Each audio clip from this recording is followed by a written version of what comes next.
Hello, welcome once again to It's a Frankly Harry podcast, number 63 today, if I'm not mistaken. I'm your host, Frank Weber. So glad that you could join me here in the forest on this, well, I'm recording on a Tuesday. I know this won't be out till the next day, but things are heating up in the weather and drying out, it appears.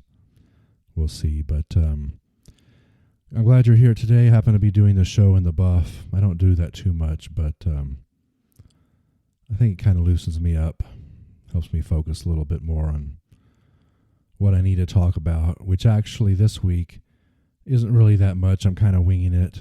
I'm going to try to have more of a fun show for you here and not get too deep. I mean, I realize that there's been some crazy things happen in the world here in the past week that I have opinions on, probably strong opinions on, and could call out certain people for, and I like to do that, but I'm not going to do that today because I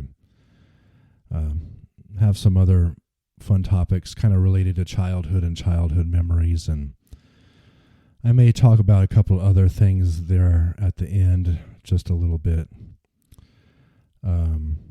But overall, this should be a pretty straightforward show. Maybe I'll get you out early.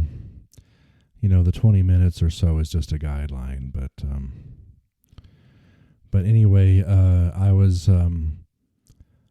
like to talk about my childhood and memories from time to time on this show. They're fun. Good memories are a possession that nobody can ever take away from you. Well, I guess bad memories can kind of work that way as well, but the good memories are more fun and they brighten our spirits a little bit, kind of, and I know they sometimes make us ask questions about where those times went and if we could ever potentially relive them.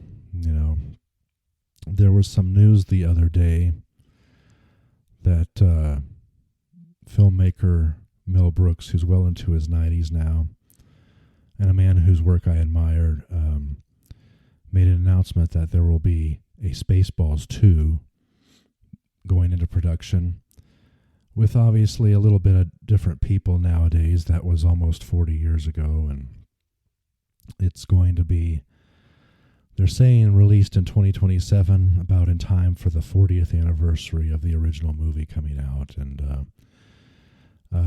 I enjoy his humor, of course, a great deal, not just Spaceballs, but his other productions. Yeah, they might be kind of silly, maybe kind of stupid to a lot of people, but some of his movies were also groundbreaking in other ways, like Blazing Saddles, for instance. And then I also, just to throw this out there, also, of course, admire the team of Zucker Abrams, or actually it's Zucker Abrahams and Zucker, who did the Naked Gun series of movies about 30, well, actually it's been more than 30 years ago for all three of them. Of course, they did Airplane as well and some others. All of them influenced, I would say, my sense of humor in watching those movies growing up, and a tremendous amount of time laughing and having a good time and talking with others about the movie and those movies and laughing about them, collectively. So their influence is great, and I respect and admire them greatly, and there's not a whole lot more I can say about that part of it, but it's great to have a sense of humor and kind of recognize who your influences were. It may be different for different people depending on what era they grew up in. But anyway, we got this announcement finally that Mel Brooks has decided to do a theatrical release of Spaceballs 2 when it gets produced and released probably a couple of years from now. And of course, there's a lot of people always wondering about his sequel schedule, because there was a History of the World Part 2 that apparently went to streaming a couple of years ago and got a lot of mixed reviews, and I never saw it, primarily because it was on streaming, I think. I'm kind of an old school, dyed-in-the-wool cable and satellite guy. I don't really want to subscribe to a lot of plans and have to manage all that stuff. And it's kind of bizarre, all these shows are going straight to streaming and not getting the theatrical treatment, which is kind of sad to me. I think that's I believe that's where Happy Gilmore 2 is going as well, which should be out pretty soon, if it's not out already. See, I don't even really know because I don't do streaming. But anyway, so they're finally making Spaceballs 2, and unlike History of the World, I think a lot of the cast, not all of them, of course. I know John Candy has passed a long time ago, but some of the cast, a lot of the cast from Spaceballs 1, while quite a bit older, is still alive. So it could be very workable, and I think it has something to do with Lone Star's son or something like that. I don't know. But anyway, I'm excited about that. I'm anticipating about that. I hope it's a great production in the vein of the first one. That's my biggest hope, because sometimes, and a lot of times, movies are not like that either. Are not like their predecessors, I should say, but we'll see how it goes. I was very excited about it. Again, I had my issues with hearing these announcements the day they come out. I think it took like 2 or 3 days before I heard it, and I told these other people, like, hey, are you hear about Spaceballs 2? And like, yeah, we already heard that. That's wonderful. And I also texted a nephew, and he's excited about Spaceballs 2. And then he also added, and I didn't write him back immediately, or I actually haven't so far, but then he also announced his excitement for Naked Gun 4, which I'm not quite as enthusiastic about as we get closer to the release of that movie. I think it's supposed to be out on August 1st, I believe. And I think part of it was because David Zucker, who was part of that Abraham Zucker team that I was mentioning, was on Adam Carolla's show a few weeks ago. And,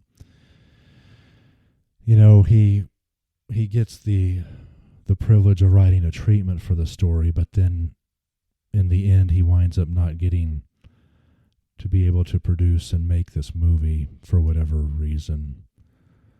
And it was handed over to some other folks, and I don't know how good or not good it will actually be. There's already a little bit of a complaint from the trailer that I saw once, but it has Liam Neeson is supposed to be Frank Drebin Jr. in it, and the trailer was troubling because I can't remember all the details, but he sort of morphs into a different character, and then the bad guy was apparently like a little girl or something, and she morphs into the bad guy, and kind of like a sort of a fantasy sequence. And David Zucker said that that's one of the violations. He has like 15 rules regarding spoofs, and that's a violation of his spoof rule. That even though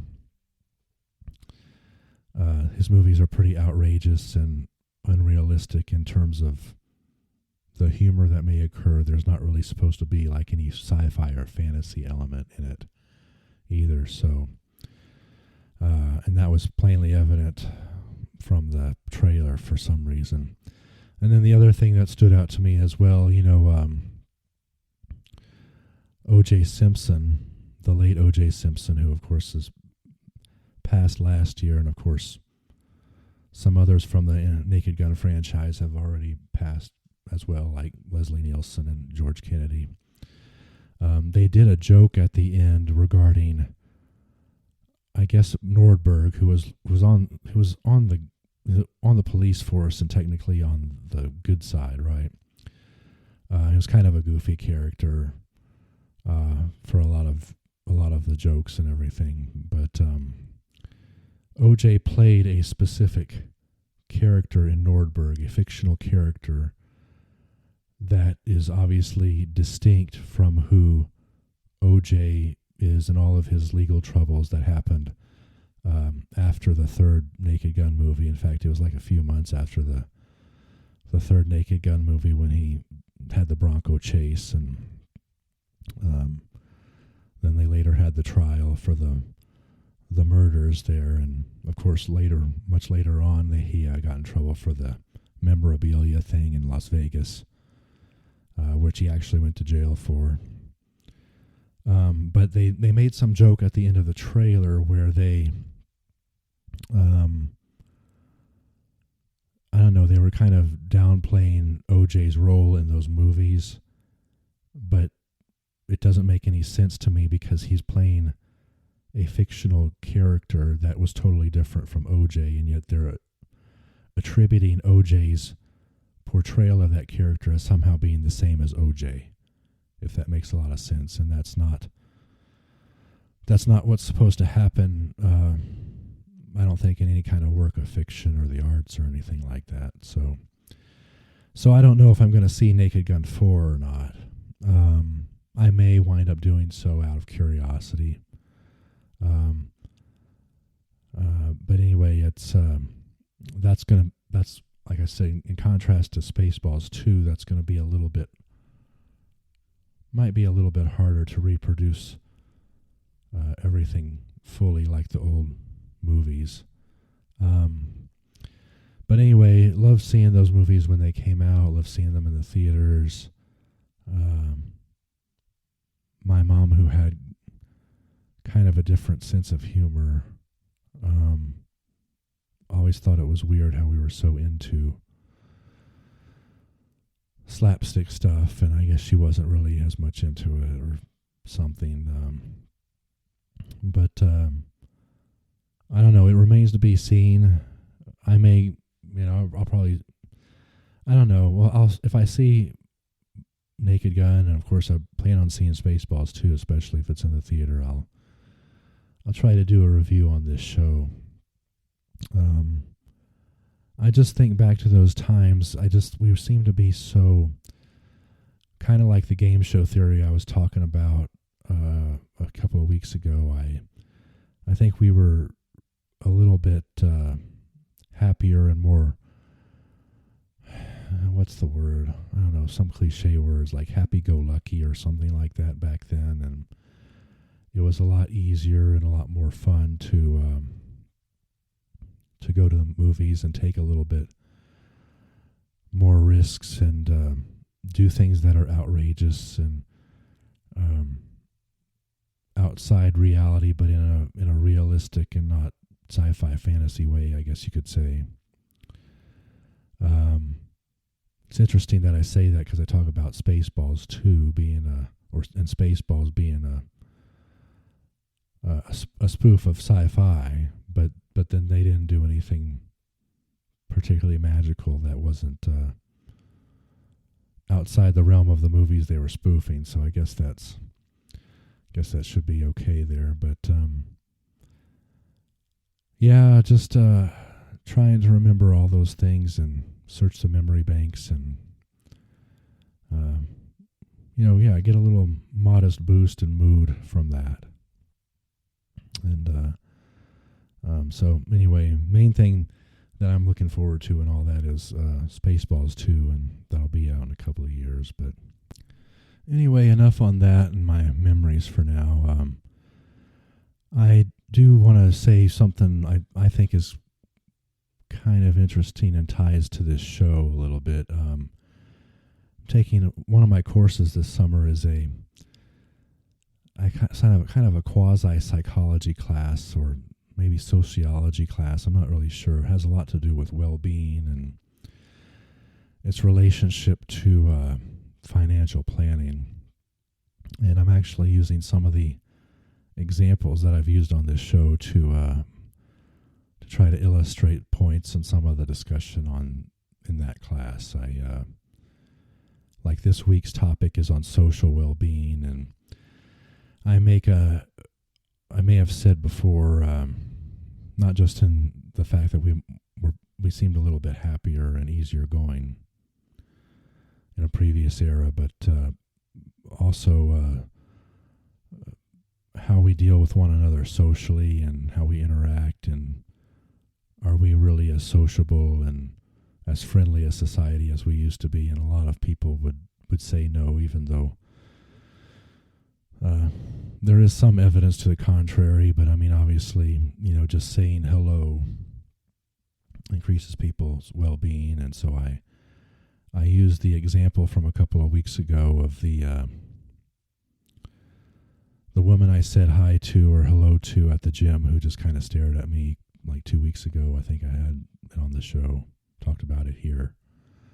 I used that as an example, and then there were some other interesting things too about exposing our kids to risk and only exposing them to a little bit of risk and danger is how they'll learn and be toughened up for life and everything. And so I got onto a big spiel about that yesterday as well in a post, and still have to make one more for this week. Haven't had any responses yet to it. I don't know if people have the time or inclination sometimes to respond to this podcast or to my posts in that class. I don't know. I have to wonder sometimes, not to be arrogant or anything, but am I thinking at a higher level than they are, and they can't grasp what I'm saying, or I don't articulate it, or I don't package it in a certain way? I'm not really sure. I do feel like one way or another I will be vindicated someday, even if it happens to be long after I'm gone. They'll say like, yeah, that Frank Weber, he was right about this, he was right about that. And not that I have all the answers right now, but I think life is simpler, and it's out there for the taking, and to go out there and be the best person you can possibly be who you were created to be, I think is the biggest thing. If you can't go out and be that person, I think that may be the biggest loss in life. Besides many other things that can possibly befall a person, is to somehow keep from just being who you are, who God created you to be, and working toward something in life, whether it's improving your life or some goal or dream that you have. I think that's the crux of it all, really, and working very hard on it, whether it's this podcast or these new studies or life outside of all that. And so anyway, just thank you so much for joining me again this week. I think I'm going to wrap it up here. We are a little bit shorter here. Going to probably finish within 20 minutes, actually. But as always, please tell your family and friends and everybody you run into at the gym or church or the store or wherever about this show, and how you love It's a Frankly Harry podcast and its host Frank Weber, and hit that subscribe button, share with everybody, of course. Obviously love to hear comments and direct messages as well. So anyway, this is your host Frank Weber in the buff this week, doing the show, and maybe I'll start doing that from now on. I don't know. But anyway, I love you, and thank you for being here in the forest once again this week, and I'll see you again next week. Thank you. Bye.